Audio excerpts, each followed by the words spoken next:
إن هذا القرآن يهدي للتي هي أقوم ويبشر المؤمنين الذين يعملون الصالحات أن لهم أجرا كبيرا. الحمد لله نحمده ونستعينه ونستغفره ونؤمن به ونتوكل عليه ونعوذ بالله من شرور أنفسنا ومن سيئات أعمالنا من يهده الله فلا مضل له ومن يضلله فلا هادي له ونشهد أن لا إله إلا الله وحده لا شريك له ونشهد أن محمدا عبده ورسوله أما بعد فاعوذ باللہ من الشیطان الرجیم بسم اللہ الرحمن الرحیم۔ کل ہم نے جو سورۃ المائدہ کی آیت مبارکہ تلاوت کی تھی، جس میں اللہ تبارک و تعالیٰ نے اپنے رسول کو حکم دیا تھا کہ یا ایھا الرسول بلغ ما انزل الیک من ربک، آپ کے رب کی طرف سے جو آپ پر نازل کیا گیا ہے وہ لوگوں تک پہنچا دیجیے۔ وَإِن لَمْ تَفْعَلْ فَمَا بَلَّغْتَ رِسَالَتَهُ، اور اگر آپ نے ایسا نہ کیا تو گویا آپ نے اس کی پیغمبری کا حق ادا نہیں کیا۔ پھر اللہ تعالیٰ نے فرمایا وَاللَّهُ يَعْصِمُكَ مِنَ النَّاسِ، اور اللہ آپ کو لوگوں کے شر سے بچائے گا۔ تو ہم کل اسی ٹاپک پہ بات کر رہے تھے کہ یہ جو بلاغت کا حکم ہے، یعنی تبلیغ کا حکم ہے، اور معصیت کے اوپر جو وعید کی گئی ہے وہ کیا ہے۔ ایک عام اور نارمل سی بات کہ یہ والی بات کہنا بہت آسان ہوتا ہے کہ آپ جس کو تبلیغ کر رہے ہیں اس کے سامنے آپ نے بہت زیادہ صبر و تحمل کا مظاہرہ کرنا ہے۔ بہت آسان کام ہے کہنا، لیکن جب عملی طور پر ایسا ہوتا ہے کہ آپ کسی کو کچھ کہتے ہیں اور پھر آگے سے وہ آپ کو مس بیہیو کرتا ہے، آگے سے وہ آپ کو بغیر کسی وجہ کے نا، یعنی آپ نے تو اس کو ایک ہدایت کی بات بتائی نا، آپ اس سے نہ تو پیسے چاہتے ہیں، نہ آپ اس سے کوئی کام نکلوانا چاہتے ہیں، نہ ہی جو ہے وہ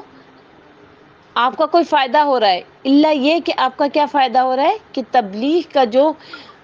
ذمہ داری آپ کے کندھوں پر ہے وہ ادا ہو رہی ہے، ٹھیک ہے نا۔ تو اب جو ہے وہ جو اگلا بندہ ہے وہ آپ سے مس بیہیو کر رہا ہوتا ہے کہ نہیں یہ جو ہے کیوں اس نے مجھے کوئی بات کہی، ٹھیک ہے۔ اب اس مس بیہیونگ کی ایک اعلیٰ ترین مثال آپ دیکھیے کہ نبی کریم صلی اللہ علیہ وسلم جب تبلیغ کرنے کے لیے، جب یہ جو ان کو حکم دیا گیا تھا کہ یا ایھا الرسول بلغ ما انزل الیک من ربک، کہ اے پیغمبر جو ارشاد اللہ کی طرف سے آپ پر نازل ہوئے سب لوگوں تک پہنچا دیں۔ اب اس کو پہنچانے کے لیے جب وہ طائف کی پہاڑیوں پر چڑھے، تھوڑا سا تصور کر کے دیکھیے کہ آج کل بھی آپ طائف کی جب پہاڑیوں پر اوپر چڑھتے ہیں تو کتنی خوفناک وہ پہاڑیاں ہیں۔ اب آج کل تو آپ کی جو سواری ہوتی ہے اس کا وہ الگ ہے،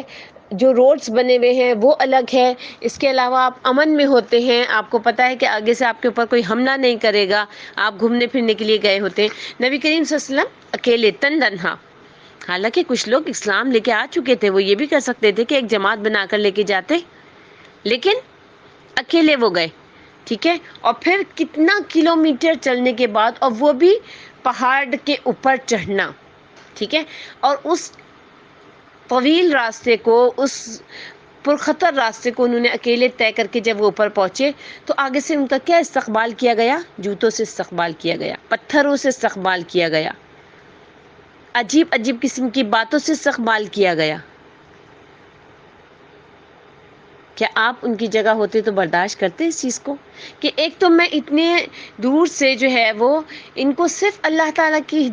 طرف بلانے کے لیے آیا ہوں، اللہ تعالیٰ نے جو ہدایت کا پیغام دیا وہ پہنچانے کے لیے آیا ہوں، اور یہ آگے سے میرے ساتھ جو ہے وہ یہ سلوک کر رہے ہیں، اور صرف یہی نہیں، اتنا مارا کہ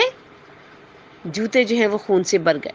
اب آپ دیکھیں کہ کیا اعلیٰ ترین مثال ہے۔ کبھی آپ نے اسے تبلیغ کی؟ کبھی آپ نے اللہ تعالیٰ کی راہ میں پتھر کھائیں؟ کبھی آپ کو اللہ کی وجہ سے تکلیف دی گئی؟ یہ دنیاوی باتوں پہ تکلیف مل رہی ہوتی ہے تو انسان کی آنکھیں بھر آتی ہیں، انسان کی آنکھوں میں آنسو جمع ہو جاتے ہیں۔ اللہ تعالیٰ کے اپنے دین کا جو انحراف ہو رہا ہوتا ہے اس پر ہمیں کچھ احساس بھی نہیں ہوتا، ہم وہاں سے چل دیتے ہیں، ہمیں پتہ بھی نہیں چلتا۔ تو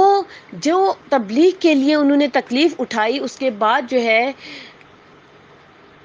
ان کی قدرت میں تھی یہ چیز کہ وہ ان کو جو ہے وہ اس تکلیف کے بدلے میں سزا دلوا سکتے تھے، فرشتہ آ کے کھڑا ہو گیا، لیکن نہیں، اندر سے تڑپ دیکھیے۔ تو یہ تڑپ پیدا کرنی ہے ہم نے اپنے اندر، یہ جستجو ہم نے اپنے اندر پیدا کرنی ہے کہ ہم نے جو ہے لوگ جو ہیں ٹھیک ہے ابھی ہماری بات سنی، انہوں نے جو ہے وہ عمل نہیں کیا، ان کے اندر کوئی چینجنگ نہیں آئی، کوئی بات نہیں، ہم اس چیز کو چھوڑے نہیں، ہم لگے رہیں پیچھے، ہم تھوڑا تھوڑا کر کے ایک قطرہ بھی گرتا رہتا ہے نا پتھر کے اوپر، اس میں بھی سوراخ ہو جاتا ہے، ٹھیک ہے۔ اور پھر یہ تو انسانی دل ہے، کیوں نہیں نرم ہوں گے، کیوں نہیں پگھلیں گے، کیوں نہیں اللہ تعالیٰ ہدایت دے گا؟ لیکن یہ جو تبلیغ والی صورتحال ہے نا وہ بہت عجیب ہے کہ اس میں جو ہے وہ انسان کہہ رہا ہوتا ہے کہ کیا فائدہ، کیا ضرورت ہے، اور کیوں ہم ہی یہ کام کریں، اور بھی تو بہت سارے لوگ ہیں، اور بھی تو بہت سارے مسلمان ہیں، وہ کر لیں گے، ہم ہی کیوں کریں؟ اب اس حالت میں کہ پیروں سے خون بہہ رہا ہے اور پھر انہوں نے پھر سے سفر شروع کر دیا اپنے آپ کو ریلیکس کرنے کے لیے، اور چلتے رہے۔ بعض احادیث میں آتا ہے کہ 65 کلومیٹر دور تک وہ گئے، تو پھر بنی وہ جو اس قبیلے میں پہنچے تھے اور انہوں نے جو ہے پھر ان کو وہ کیا تھا، ان کی مہمان نوازی کی تھی، تو وہ 65 کلومیٹر دور تھا، آپ کو پتہ ہے؟ یعنی جن لوگوں نے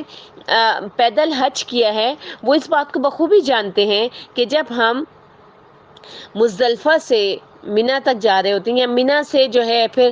ہمیں آگے مکے کی طرف جانا ہوتا ہے، اگر انہوں نے پیدل یہ ٹریول کیا ہے تو ان کو پتہ ہونا چاہیے کہ 3.5 کلومیٹر کا فاصلہ ہوتا ہے، بس وہ 3.5 کلومیٹر لگتا ہے کہ شاید ہم زندگی میں ہم نے کبھی سکھ دیکھا ہی نہیں، بس چلے ہی جا رہے ہیں، ہماری ٹانگیں جو ہیں وہ ٹانگیں نہیں لگتا ہے شاید لکڑیاں لگی ہوئی ہیں، بس وہ چلے جا رہی ہیں۔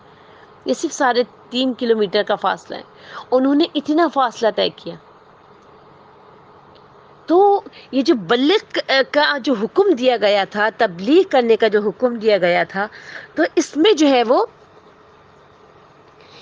نبی کریم صلی اللہ علیہ وسلم نے حتیٰ کہ اتنی محنتیں کی، اس کے بعد بھی جو ہے وہ جب ان کا انتقال ہونے لگا اس وقت بھی وہ کیا کہتے، امتی امتی، یا اللہ میری امت کو جو ہے وہ جہنم میں جانے سے بچا دیجیے گا۔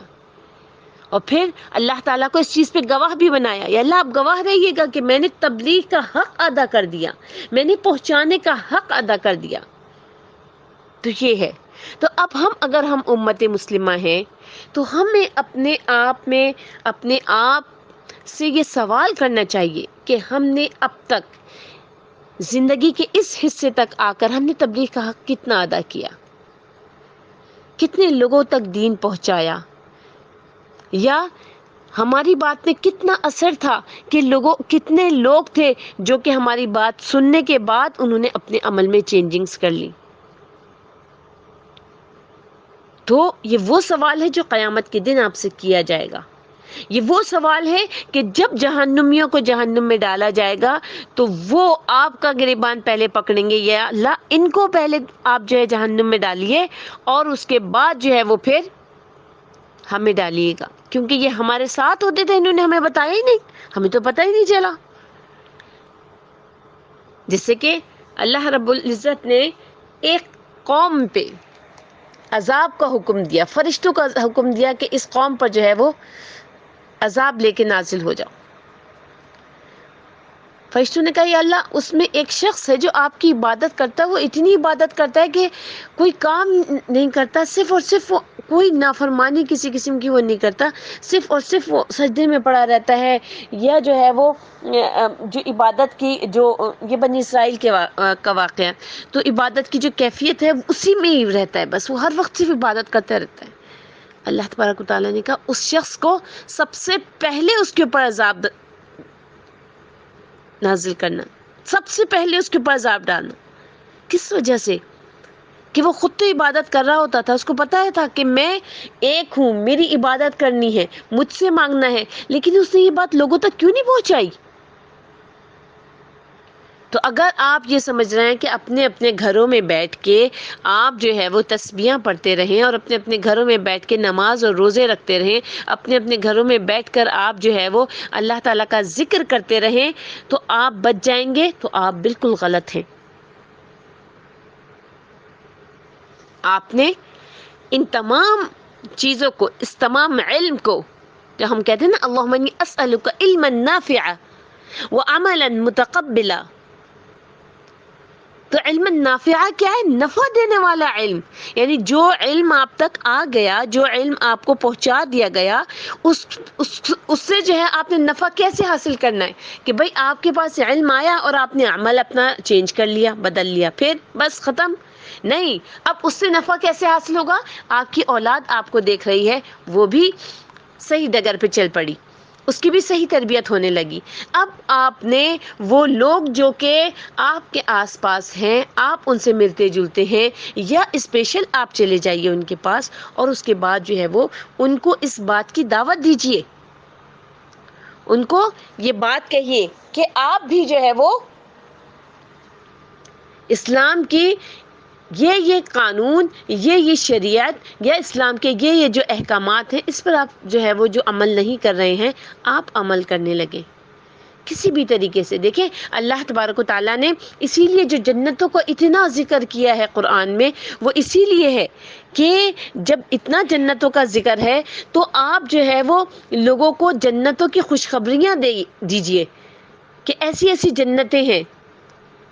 پھر اسی طریقے سے اللہ تعالیٰ نے اپنے عذابات سے ڈرایا ہے، ان عذابات کا ذکر کریں کہ دیکھیں اگر آپ نے یہ کام کیا تو اللہ تعالیٰ کے یہ عذابات ہیں۔ بشیرا و نذیرا کہا گیا نا، کہ خوشخبری سنانے والے بھی ہیں اور ڈرانے والے بھی ہیں۔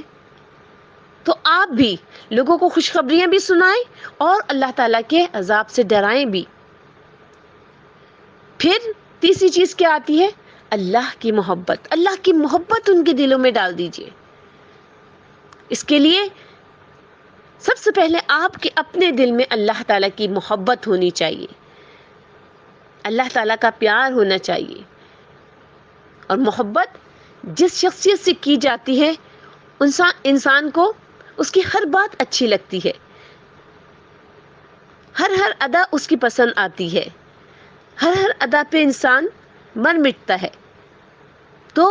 اللہ تبارک و تعالیٰ کی محبت جب آپ اپنے دل میں لے کر آئیں گے، اللہم انی اسألک حبک و حب من یحب، اے اللہ میں آپ سے محبت کرتی ہوں اور میں اس شخصیت سے محبت کرتی ہوں جو آپ سے محبت کرتا ہے، اور اللہ مجھے اس عمل تک پہنچا دے جو کہ آپ کی محبت کو بڑھا دے، والعمل الذی یبلغنا حبک، اس عمل تک پہنچا دے۔ تو اپنے اندر پہلے محبت پیدا کیجیے اور پھر لوگوں تک یہ جو محبت ہے یہ لوگوں میں پھیلائیں، اس کے دین کو پھیلانے کی کوشش کریں۔ اگر آپ کو لگتا ہے کہ بہت مشکل کام ہے، یعنی میرے پاس علم تو ہے نہیں زیادہ، یا آپ کو لگتا ہے کہ مجھے بولنے کا زیادہ اچھی طریقے سے طریقہ نہیں آتا، یا آپ کو لگتا ہے کہ آپ جو ہے لوگوں سے بات کرتے ہوئے بہت شائی فیل کرتے ہیں، یعنی آپ کے اندر اتنی استطاعت نہیں ہوتی کہ آپ لوگوں سے بول سکیں، تو اپنے آپ کو خود ٹرین کریں، چند جملے بس لکھیں اور سوچیں کہ اب اگر مجھے کوئی ایسی شخصیت نظر آئی جو بے پردہ ہوگی تو میں اس کو یہ جملہ کہوں گی، پیار بھرا کوئی جملہ جس میں نصیحت بھی ہو اور جس میں پیار بھی ہو، یعنی آپ نے بات بھی پہنچا دی اور اس کے ساتھ ساتھ جو ہے وہ آپ کی محبت بھی اس تک پہنچ گئی۔ آپ دیکھیں جب آپ کا چہرہ مسکرا رہا ہوتا ہے نا، اچھا تبلیغ کے لیے نا یہ ایک بڑی چیز ہوتی ہے، کچھ لوگ ہوتے ہیں بات کر رہے ہوتے ہیں تو بالکل سپاٹ لہجے میں، بالکل سپاٹ ان کا جو ہے وہ چہرہ ہوتا ہے، کسی بھی قسم کے ایکسپریشن کے بغیر۔ ایک وہ چہرہ ہوتا ہے جو مسکراتے ہوئے بات کر رہا ہوتا ہے، اچھی طریقے سے بات کر رہا ہوتا ہے، اس کے چہرے کو دیکھ کے ہی انسان کا دل چاہتا ہے اس کی بات سنو۔ تو یہ چیز اپنے اندر پیدا کیجیے. پھر دیکھیے گا تھوڑے ہی دن میں آپ ایک بہترین مبلغ بن جائیں گے انشاءاللہ. تو نبی کریم صلی اللہ علیہ وسلم کو یہ اللہ تعالیٰ نے ذمہ داری دی اور نبی کریم صلی اللہ علیہ وسلم نے بہترین طریقے سے ادا کی. تو اللہ تعالیٰ نے کیا فرمایا؟ واللہ یعصمک من الناس، اور اللہ آپ کو لوگوں کے شر سے بچائے رکھے گا. اس کا مطلب ہے کہ جب آپ جو ہے وہ اللہ کے دین کو پھیلانے والے بن جائیں گے تو کیا ہوگا؟ اللہ تعالیٰ آپ سے کیا کہے گا؟ تم میرے پیغام کو پہنچا دو، میں تمہارا حافظ و ناصر بن جاؤں گا، دشمنوں کے مقابلے میں تمہیں فتح و نصرت سے سرفراز کر دوں گا. تم کسی قسم کا خوف اور کسی قسم کا ڈر اپنے دل میں نہ لاؤ. یعنی نبی کریم صلی اللہ علیہ وسلم کے کتنے دشمن تھے، تو کیا کہا گیا آپ کو کہ آپ کے جو دشمن ہیں وہ کوئی آپ کا بال بھی بیکار نہیں کر سکے گا. اور اس آیت کے نزول سے قبل نبی کریم صلی اللہ علیہ وسلم نے محافظ ساتھ رکھے ہوئے تھے. جیسے کہ امام احمد نے حضرت عائشہ کی روایت کو بیان کیا ہے کہ ایک رات رسول اللہ صلی اللہ علیہ وسلم بیدار رہے اور میں بھی آپ کے پاس ہی لیٹی ہوئی تھی. میں نے عرض کی اے اللہ کے رسول کیا بات ہے؟ آپ نے فرمایا لیت رجلا صالحا من اصحابی یحرسون اللیلہ، اے کاش کوئی نیک صحابی آج رات میری حفاظت کرے. ابھی تھوڑی دیر ہی گزری تھی کہ میں نے ہتھیار کی آواز سنی تو آپ نے فرمایا من ھذا، کون ہے؟ آنے والے نے عرض کی میں سعد بن مالک ہوں.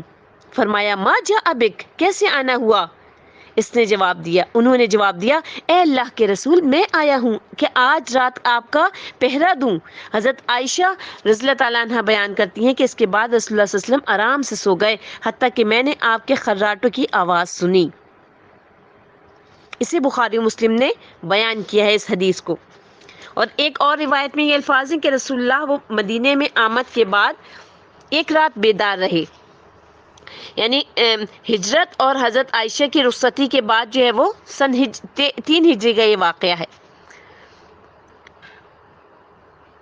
کہ نبی کریم صلی اللہ علیہ وسلم جو ہے وہ ان کے لیے پہرے کا انتظام کیا جاتا تھا باقاعدہ. تو جب یہ والی آیت نازل ہوئی جس کی ابھی ہم تفسیر کر رہے ہیں کہ واللہ یعصمک من الناس، اور اللہ تم کو لوگوں کے شر سے بچائے رکھے گا، تو آپ نے قبے میں سے سر نکالا اور فرمایا یا ایھا الناس، لوگوں تم چلے جاؤ، اللہ تعالیٰ مجھے بچائے گا. تو فرمانے الہی کیا ہے؟ ان اللہ لا یہدی القوم الکافرین. بے شک اللہ تعالیٰ منکروں کو ہدایت نہیں دیتا. یعنی آپ کی جو ہے اللہ تعالیٰ رکھوالی خود کرے گا اور آپ کو خود بچائے گا لوگوں کے شر سے. لیکن جو منکر ہیں، یعنی آپ جو ہے پیغام الہی کو بس پہنچا دیں، اور یہ اللہ تعالیٰ کا اختیار ہے کہ جسے چاہے ہدایت فرمائے اور جسے چاہے گمراہ رکھے. یہ ایک اور اہم بات ہے جو سمجھنے والی ہے کہ جب آپ نے ہدایت کا پیغام دے دیا تو یہ نہ سمجھیے کہ وہ قبول بھی کر لیا جائے گا. اللہ تعالیٰ نے فرمایا سورہ بقرہ میں لیس علیک ھداھم، یہ تو اپنے نبی کے لیے اللہ تعالیٰ فرما رہے ہیں، تو ہماری تو حیثیت ہی کچھ نہیں ہے. اللہ تعالیٰ نبی کسی کیا کہہ رہے ہیں؟ لیس علیک ھداھم، اے نبی صلی اللہ علیہ وسلم آپ ان لوگوں کی ہدایت کے ذمہ دار نہیں ہیں. وَلَكِنَّ اللَّهَ يَهْدِي مَن يَشَاءُ، اور لیکن اللہ ہی جس کو چاہتا ہے ہدایت بخشتا ہے. اور کیا فرمایا؟ فَإِنَّمَا عَلَيْكَ الْبَلَاغُ وَعَلَيْنَا الْحِسَابُ، تو آپ کا کام تو صرف پہنچا دینا ہے. آپ کا کام کیا ہے کہ صرف ہمارے احکامات کو پہنچا دینا ہے اور ہمارا کام حساب لینا ہے. یعنی پھر ہم حساب لیں گے کہ کس نے جو ہے وہ کس حد تک اس پہنچائے ہوئے جو چیز تھی اس کے اوپر عمل کیا. ٹھیک ہے، تو اس لیے جو ہے اللہ تبارک و تعالیٰ نے اپنے نبی کو کہا لست علیہم بمسیطر، آپ ان کے اوپر داروغہ نہیں ہیں. میں اکثر آپ لوگ کو ایک مثال دیتی ہوں نا کہ جو وفد آیا تھا اور اس وفد کے لیے یعنی نبی کریم صلی اللہ علیہ وسلم چاہتے تھے زیادہ سے زیادہ لوگ جو ہے وہ اسلام میں داخل ہو جائیں. اس وفد میں جو ہے وہ بہت بڑا وہ کافروں کا کوئی وہ تھا قبیلہ تھا، اس کا وہ وفد آیا ہوا تھا کہ ان کے جو بڑے بڑے سردار تھے چنے ہوئے وہ لوگ آئے ہوئے تھے، اور آپ نبی کریم صلی اللہ علیہ وسلم جو ہے وہ ان کو اسلام کی تعلیمات دے رہے تھے. اور اتنے میں جو ہے وہ جو ایک نابینا صحابی تھے ابن مکتوم وہ آئے اور انہوں نے جو ہے وہ چند ان کی عادت تھی کہ وہ آ کے جو ہے وہ سوال کیا کرتے تھے کہ یا رسول اللہ اسلام کے یعنی وہ اس چیز کے لیے بڑے حریص ہوتے تھے کہ میں صحیح کام کروں اور صحیح بات پر عمل کروں، تو وہ ہر تھوڑی دیر کے بعد آ کے نبی کریم صلی اللہ علیہ وسلم سے سوالات پوچھا کیا کرتے تھے۔ تو پھر جو ہے نبی کریم صلی اللہ علیہ وسلم کو یہ چیز جو ہے وہ تھوڑی سی ناگوار گزری کہ اس وقت جو ہے وہ وفد آیا ہوا ہے، وہ میں جو ہے وہ پوری کوشش کر رہا ہوں کہ کسی طریقے سے یہ اسلام لے آئے، اور اسی وقت ہی جو ہے وہ یہ صحابی جو ہے وہ آ گئے وہ اپنے سوال پوچھنے کے لیے۔ اب یہ تو ظاہر ہے آلریڈی مسلمان تھے، تو اس کے لیے کہ نبی کریم صلی اللہ علیہ وسلم پر یہ بات کو نبی کریم صلی اللہ علیہ وسلم کو یہ بات اچھی نہیں لگی، اس کے لیے اللہ تبارک و تعالیٰ نے 12-13 آیتیں نازل کر دی کہ عبس وتولی ان جاءه الاعمى وما يدريك لعله يزكى او يذكر فتنفعه الذكرى اما من استغنى فانت له تصدى وما عليك الا يزكى واما من جاءك يسعى وهو يخشى فانت عنه تلهى۔ عبس وتولی کہ محمد صلی اللہ علیہ وسلم ترش رو ہوئے، ان جاءه الاعمى کہ ان کے پاس ایک نابینا آیا، وما عبس وتولی ان جاءه الاعمى وما يدريك لعله يزكى، اور تمہیں کیا پتا، تمہیں کیا معلوم کہ ہو سکتا ہے کہ وہ پاکیزہ ہو جاتا، وہ ہدایت پاتا، او یذکر فتنفعه الذکری، یا تم اس کو نصیحت کرتے تو نصیحت اس کے لیے فائدہ مند ہوتی۔ اما من استغنا، اور جس نے جو ہے اما من استغنا جو تم سے جو ہے روگردانی کرتا ہے، یعنی وہ جو کافر تھے وہ ظاہر ہے اسلام لانا نہیں چاہ رہے تھے، لیکن نبی کریم صلی اللہ علیہ وسلم اپنی پوری کوشش کر رہے تھے، فَأَنْتَ لَهُ تَصَدَّى، تم اس کے پیچھے جو ہے وہ ان کے پیچھے پڑے ہوئے ہو، وَمَا عَلَيْكَ أَلَّا يَزَّكَّى، اور تم کسی کو پاکیزہ نہیں کر سکتے، وَأَمَّا مَنْ جَاءَكَ يَسْعَى، اور جو تمہارے پاس دوڑتا ہوا آتا ہے، جو تمہارے پاس جو ہے وہ لپکتا ہوا آ رہا ہے، جو تمہارے پاس تڑپ لے کر آ رہا ہے، وَهُوَ يَخْشَى، اور وہ ڈرتا بھی ہے، فَأَنْتَ عَنْهُ تَلَهَّى، تم اس سے روگردانی کرتے ہو، کلا انہا تذکرہ، ہرگز نہیں، یہ قرآن تو بس کیا ہے، تذکرہ ہے، نصیحت ہے۔ تو اسی لیے سمجھنے کی کیا بات ہے کہ اللہ تبارک و تعالیٰ نے اس قرآن کو جو نصیحت بنایا ہے، اس قرآن کو جو وصیت بنایا ہے، وہ لوگوں تک پہنچانا ہے انشاءاللہ، اور بس آپ کا کام پہنچانے کا ہے، آپ کا کام، اس کے آگے کا جو رزلٹ ہے وہ اللہ کے پاس ہے، اللہ کی مرضی ہے، جس کو چاہے وہ ہدایت دے اور جس کو چاہے وہ گمراہی میں ہی اس کا انتقال ہو جائے، اور یہ بھی اس کی مرضی ہے کہ جو ہدایت پر ابھی ہے ہو سکتا ہے کہ وہ جس وقت اس کا انتقال ہو رہا اس وقت وہ گمراہ ہو جائے، ٹھیک ہے؟ تو آپ اپنا کام کیجئے، اپنا اس میں ضرور حصہ ڈالیے، تھوڑا سا وقت نکالیں تبلیغ کے لیے، تھوڑا سا اپنے آپ کو فارغ کیجئے کہ آپ نے لوگوں تک بات کو پہنچانی ہے۔ اللہ تبارک و تعالیٰ سے دعا ہے کہ اللہ رب العالمین احکم الحاکمین ہمیں ان لوگوں میں سے کر دے کہ جو اللہ تبارک و تعالیٰ کے دین کو پھیلانے والے لوگ ہیں، ہمیں اللہ تبارک و تعالیٰ اپنے کاموں کے لیے چن لے، یعنی اللہ تعالیٰ ہر ایک کو نہیں چنتا پیاری بہنوں، اللہ تعالیٰ کو کوئی ضرورت نہیں ہے کسی کی، اس کے لیے تڑپ تڑپ کے دعائیں مانگنی پڑیں گی کہ یا اللہ آپ ہمیں اپنے کام کے لیے، اپنے دین کے لیے چن لیجئے، آپ ہم سے کوئی کام لے لیجئے اپنے دین کا۔ تو اپنے اندر اخلاص پیدا کیجئے اور اللہ تعالیٰ سے ضرور مانگے، اللہ تبارک و تعالیٰ ہم سب کو انشاءاللہ اپنے عرش کے سائے تلے جمع کرے گا انشاءاللہ قیامت کے دن، اور اللہ تبارک و تعالیٰ ضرور ہمیں اس بات کی ہدایت دے گا کہ ہم سب جو ہے اس دین کو آگے بڑھانے والے بنیں گے۔ سبحان ربک رب العزت عما یصفون وسلام علی المرسلین والحمد للہ رب العالمین۔ السلام علیکم ورحمۃ اللہ وبرکاتہ۔